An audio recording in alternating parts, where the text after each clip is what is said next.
Pessoal, tudo bem? Beleza. Bom, na aula de hoje vamos falar um pouco sobre SVM não linear, Feature Selection, que seriam seleção de características. Vamos abordar dois métodos, que é o Fisher Discriminant Ratio, razão de discriminação de Fisher. Não confundam com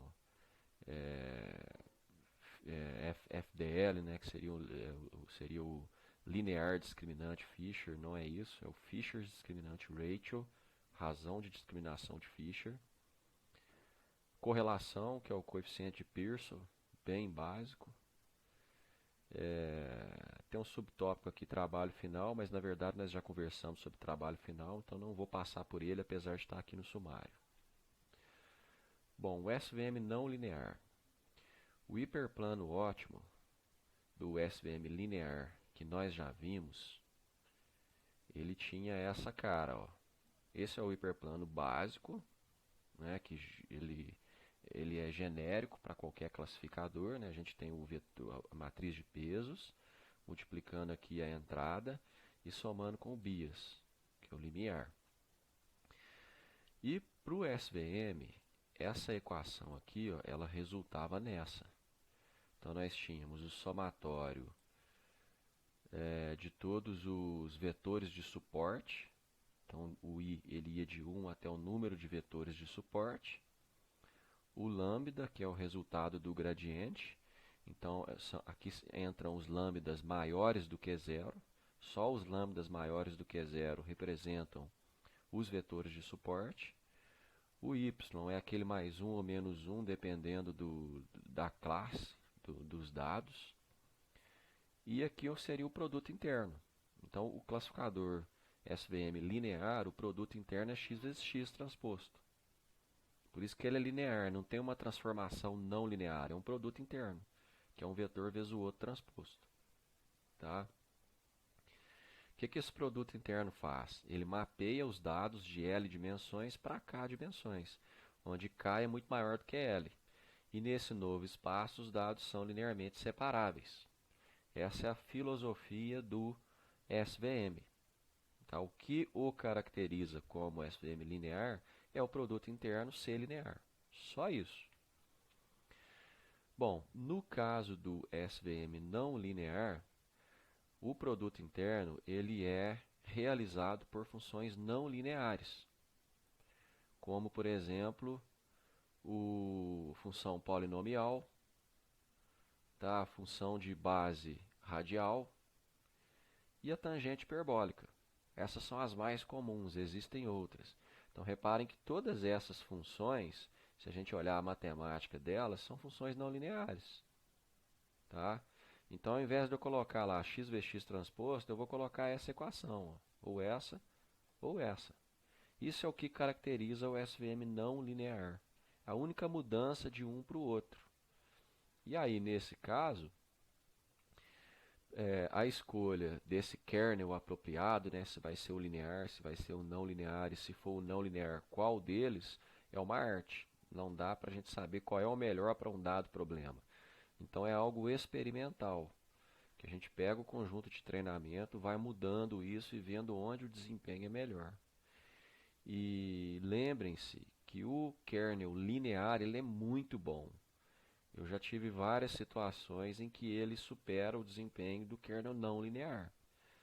Tá? Então não quer dizer que porque o kernel é linear, o SVM não tem condições de separar classes não linearmente separáveis. Isso é mentira. Tem nada a ver uma coisa com a outra.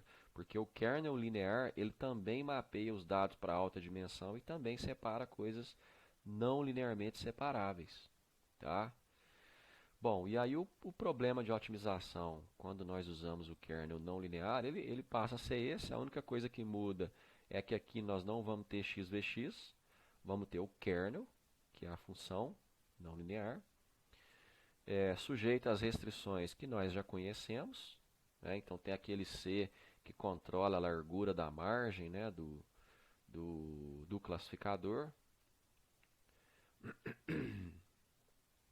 E depois de resolvida essa otimização, esse problema de otimização quadrática, usando Lagrangiano e etc., o resultado final é isso, que eu já tinha mostrado lá. Então nós vamos ter um somatório, o evento entra, ele vai estar aqui ó, no kernel comparado com o evento padrão do banco de dados. O y vai ser hora menos 1, hora 1, depende do vetor de suporte. O lambda é o Lagrange correspondente a um dado vetor de suporte. E o W0 é o bias, que a gente também encontra resolvendo o problema de otimização. Então essa é a característica do SVM não linear, só muda o produto interno, ponto final. Tá? E se a gente analisar um pouco essa arquitetura do SVM, vamos dar uma olhada aqui, ó. Nós vamos ter as entradas, tá certo? Tem as entradas e vamos ter os kernels, tá vendo? Então eu vou ter um kernel vou ter que calcular um kernel para cada entrada e depois nesse nódo aqui, ó, ou nesse neurônio, ele implementa o somatório. Então aqui, ó, o peso aqui na verdade é lambda vezes y. Aí o resultado disso multiplica isso, o resultado disso multiplica isso, o resultado disso multiplica isso, e todo mundo se soma no final mais o W0. Ou seja, isso aqui é bem parecido com uma rede MLP, concorda? Por isso que o SVM, se a gente pegar os livros clássicos de redes neurais, por exemplo, do Simon Hayek, o SVM é colocado dentro de um livro de redes neurais, porque ele é um tipo de rede neural. O que muda é o treinamento. Então, olha só, observações.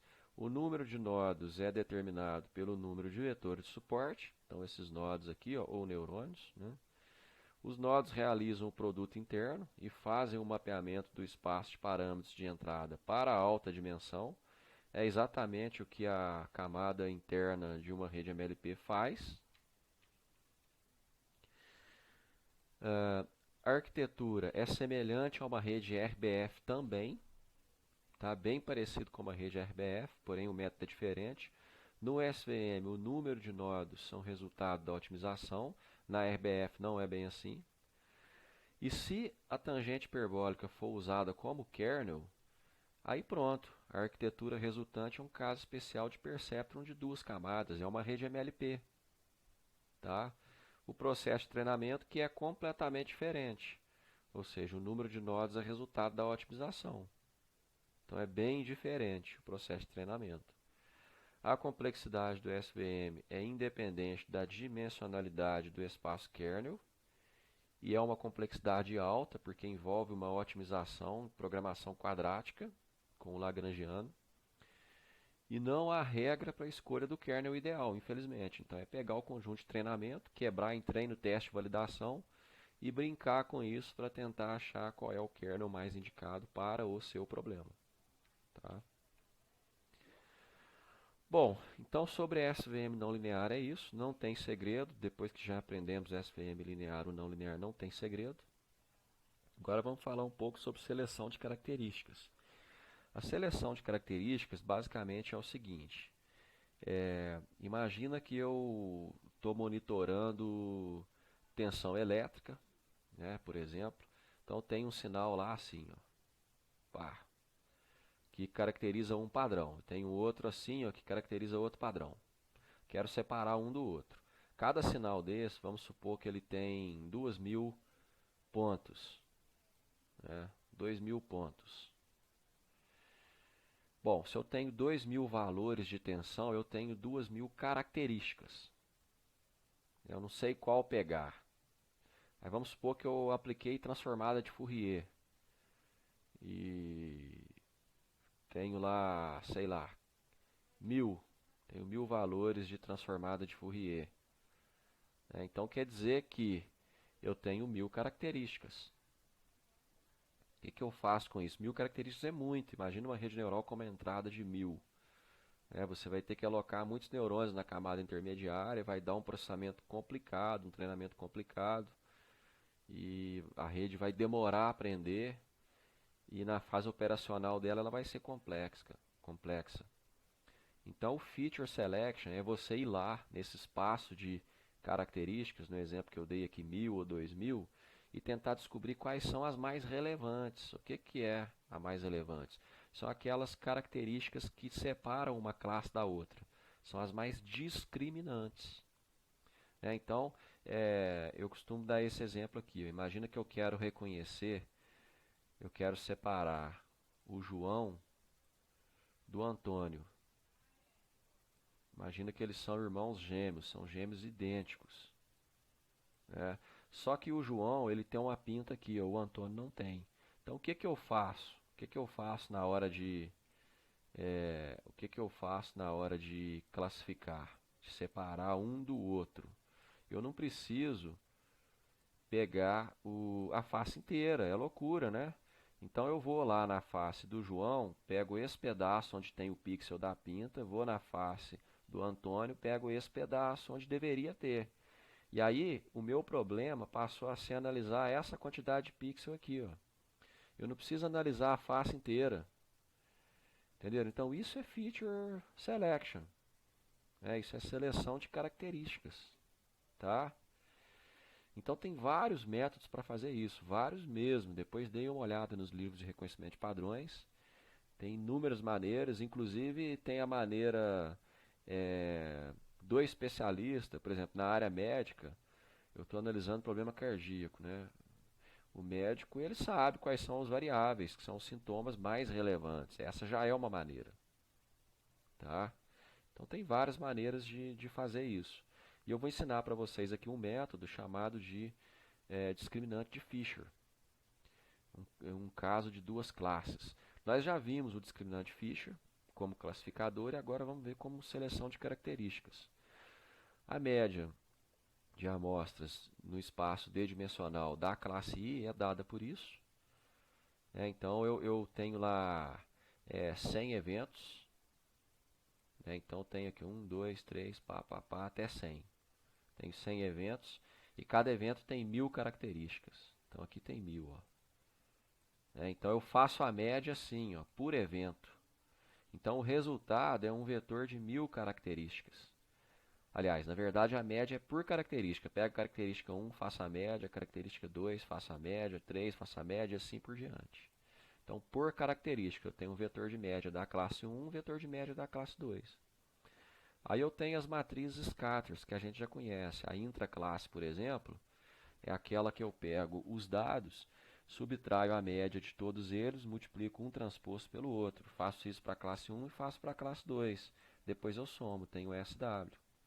E tenho a entre classes, que aí eu pegar o vetor de média da classe 1 menos o vetor de média da classe 2, vezes esse resultado transposto.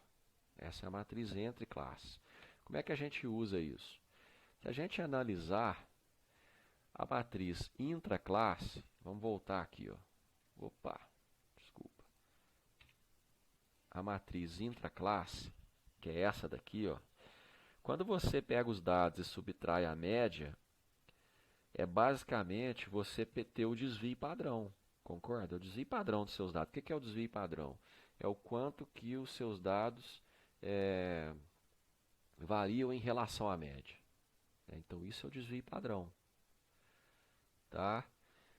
E no caso da entre classes, nós temos o vetor de média, uma média separando a outra, né? Então na prática, ó, na hora de implementar o SW, é o desvio padrão da classe 1 mais o desvio padrão da classe 2. Ponto final, a intraclasse. E a entre classes é a média de uma menos a média da outra ao quadrado, que é o mesmo que você multiplicar por esse resultado transposto. Então, a razão de discriminação de Fisher é implementado por SB sobre SW. Então, basicamente, nós temos isso, tá certo? Está aqui, dividido por isso.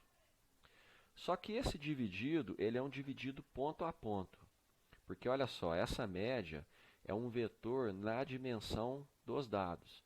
Então, se eu tenho uma matriz de dados que está num espaço de R 100 por 1000, 100 por 1000, o que é isso? Quer dizer que eu tenho 100 eventos e tenho 1000 características. Então essa média, esse vetor tem 1000 dimensões e esse também tem 1000. Então um menos o outro, e quando eu faço ao quadrado, esse ao quadrado tem que ser ponto a ponto. Então aqui também vai dar um vetor de 1000 características. Tá? E aqui, ó, é a mesma ideia. Eu tenho um desvio padrão com dimensão 1000 e aqui com dimensão 1000. Um mais o outro dá 1000 também.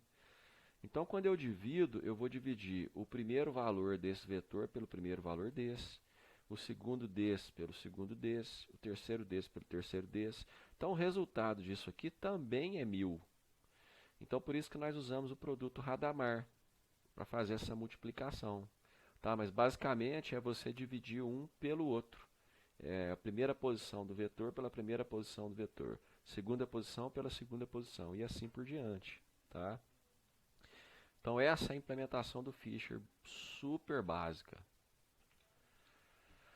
Bom, como é que a gente interpreta isso graficamente? Vamos pegar essas duas classes, ó, azul e verde, no espaço de dimensões x1 e x2. Então o evento ele é representado nesse espaço de características assim, ó, x1,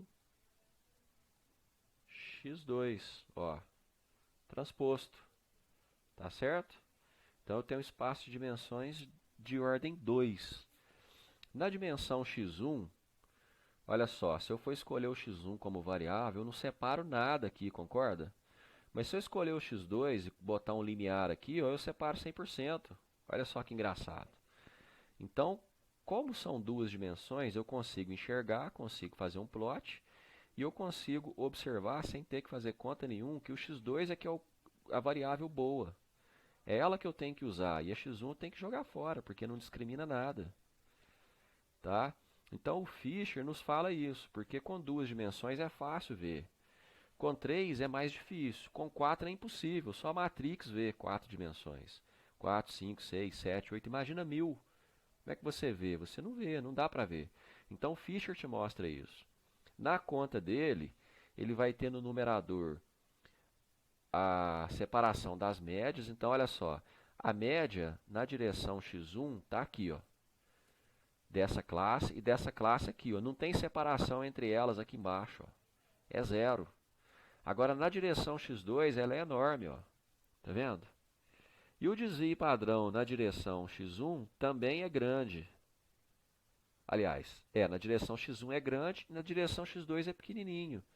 Então a matemática disso, do Fisher vai ser o seguinte, ó. Média na direção 1, média na direção 2. Opa. Aí isso aqui dividido pelo desvio padrão na direção 1, desvio padrão na direção 2. O que vai acontecer aqui, ó? Essa média é pequena e esse desvio padrão é grande. Então esse resultado da primeira posição dá pequeno. Essa média é grande e esse desvio padrão é pequeno. Então esse resultado dá grande, dá um resultado grande. Então o Fisher, ele vai me dar nas posições, nas duas posições, o resultado que for maior, né, esse vai ser grande e esse vai ser pequeno. A posição do resultado que for maior me indica qual é a feature boa, que vai ser x2. É isso que ele faz. E super básico, né? Então vamos ver um exemplo aqui, ó. Primeiro só umas teorias básicas aqui antes do exemplo. Simples e rápido de ser calculado, vocês viram. Excelente para redução de dimensão. Problema dele, não elimina redundância. O que é isso? Se eu tiver duas variáveis idênticas e elas forem boas, ele vai me dizer que as duas é boas e vai mandar você usar as duas. Só que você não deve usar porque elas são iguais. Como elas são iguais, você está alimentando o seu classificador com a informação redundante, é desnecessário. Aí por isso que a gente costuma usar a correlação entre as variáveis, porque a correlação olha para a redundância. O Fisher não.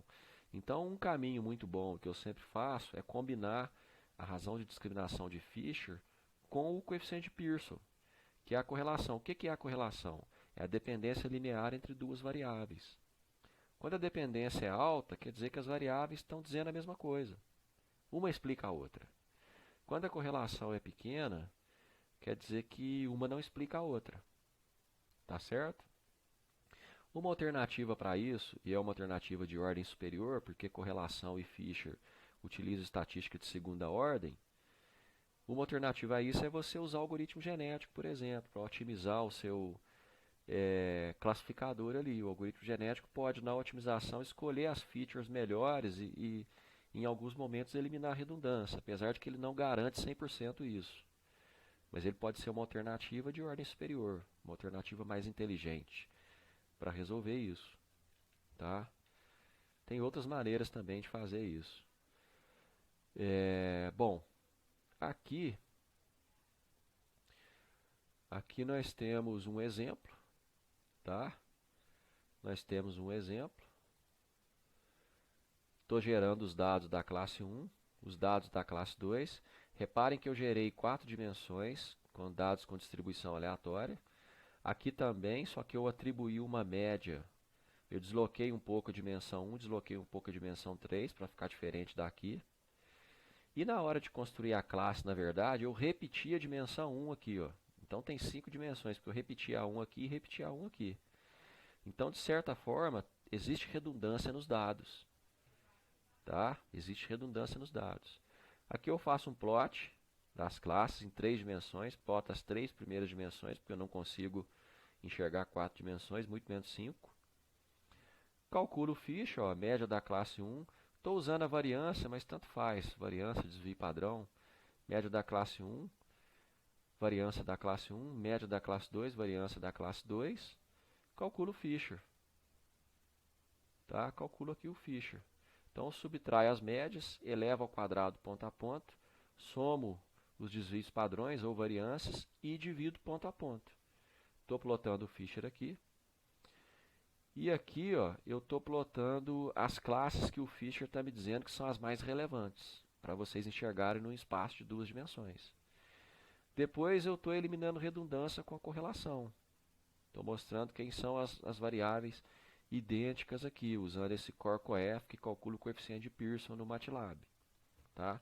O resultado dessa rotina aí, ó, aqui tem o primeiro espaço de características, tá vendo? Em 3 dimensões, reparem que há uma separação de uma classe para outra. A gente não consegue enxergar muito bem quem está separando quem, mas o Fisher vai dizer, olha só, a variável 1 é boa para separar, tem um J maior. É óbvio que ela é boa porque ela tinha uma classe diferente, né? Uma classe não, foi atribuída uma média diferente para ela. A variável 3 também é boa, porque também foi somada uma média, só com uma média um pouco menor. E a variável 5, ela é tão boa quanto a 1, por quê? Porque ela é idêntica. A 1 e a 5 elas são idênticas, e reparem que o Fisher não nos mostra isso. O Fisher deveria dizer, olha, a 1 é boa e a 3 é boa, use as duas, porque a 5 é o clone da 1, mas o Fisher não diz isso. E aí você olha o resultado dele e fala assim, opa, eu vou usar a 1 e vou usar a 5. Quando você usa a 1 e usa a 5 e plota o espaço de características, o resultado é esse. Está separado? Tá. É uma separação linear? É. Só que olha só, isso é uma reta. Isso está dizendo que essa variável aqui é igual a essa. Então eu não preciso usar as duas. Com uma só eu já resolvo o meu problema. Tá certo?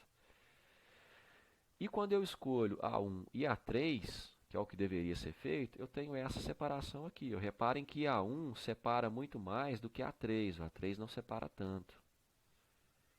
Tá? Bom, então é isso.